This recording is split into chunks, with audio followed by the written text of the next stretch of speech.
Welcome back to Dream Views today. Let's embark together on a visual journey through space and time. We are in intergalactic space, billions of kilometers from Earth. We are lost between two neighboring galaxies, our own, the Milky Way, and Andromeda, another galaxy also made up of hundreds of billions of stars. Around us, space is almost perfectly empty. For all this, we are not nowhere.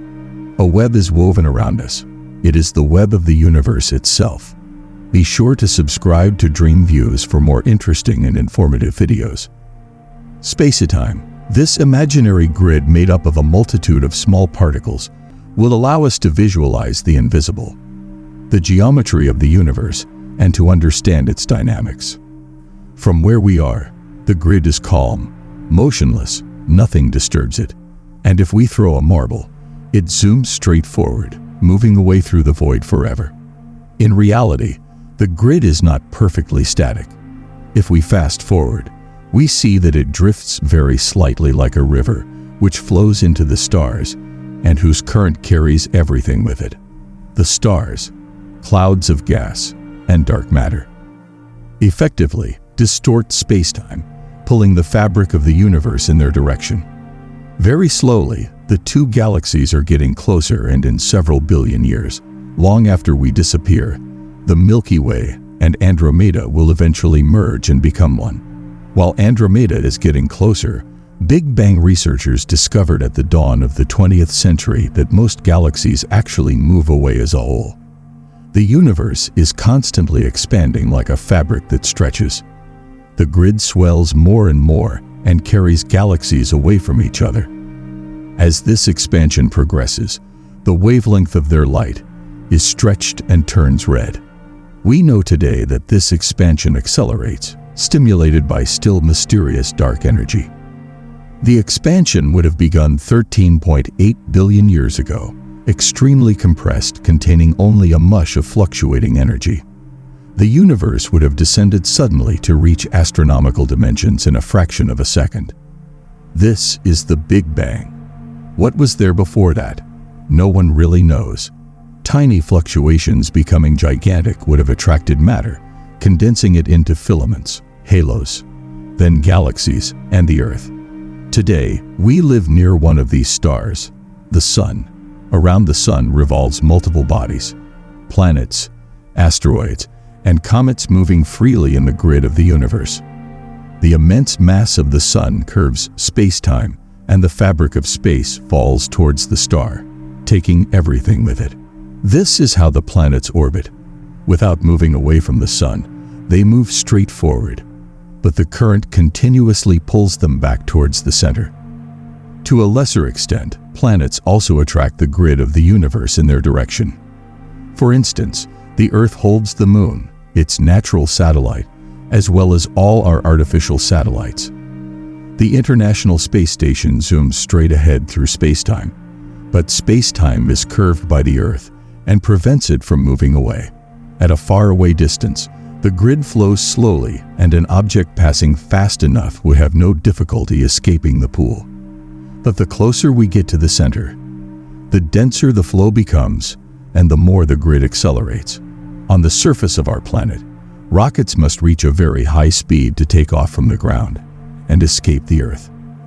The grid converges towards the center, and if we drop several apples next to each other, space-time will bring them together in one direction and stretch them apart in the other direction. This is called tidal forces. It is the same action that the Moon inflicts on the Earth, causing movements of the water on its surface. The back and forth motion of the tides is caused by the spin of the Earth on itself. It rotates in approximately 24 hours. This motion of all its mass affects spacetime and very slightly drags the grid along with its rotation. When we drop an apple, even if it does not touch the Earth, the rotation of our planet influences it at a distance and slightly bends its trajectory and orientation. Inside the Earth, the grid continues to fall downwards. It seeks to draw everything towards the center, but the materials that make up our planet are resistant. They exert enormous outward pressure so as not to collapse on themselves. It is this pressure that we feel in our legs when we fall to the ground after a jump. At the center, the river converges, and a marble, if it could withstand the immense pressure of the Earth's core, would remain there motionless. Arriving at the center, all the particles that make up the grid continue ahead and rebound until they emerge back out from the Earth. If we could jump through the whole planet, we would come out on the other side. In 5 billion years, our star will eventually die. The sun will no longer be able to generate its pressure and resist the flow of the grid. Its core will collapse on itself, forming an extremely dense white dwarf, while its atmosphere will slowly expand into a gigantic planetary nebula. However, not all stars disappear in this way. A few hundred light years away, another star, a supergiant, is also burning its last fuel. 20 times more massive than the sun, its internal pressure can no longer bear all its weight. The heart collapses and the outer layers bounce back, exploding into a supernova. The core compresses more and more until it forms a neutron star. It contains the mass of 2 suns in a space just 30 kilometers across. The grid of the universe is pulled so hard that light itself is dragged along, creating strange optical distortions. A few thousand light years away, another star even more massive is about to explode. In an instant, the core is carried towards the center and the outer layers are violently blown away. This time, the universe is stronger. It drags the core of the star, unable to resist, towards the center where all the mass condenses within a small sphere. The universe is so curved that its fabric falls faster than light. Nothing can escape this hellish treadmill. Everything is carried downwards.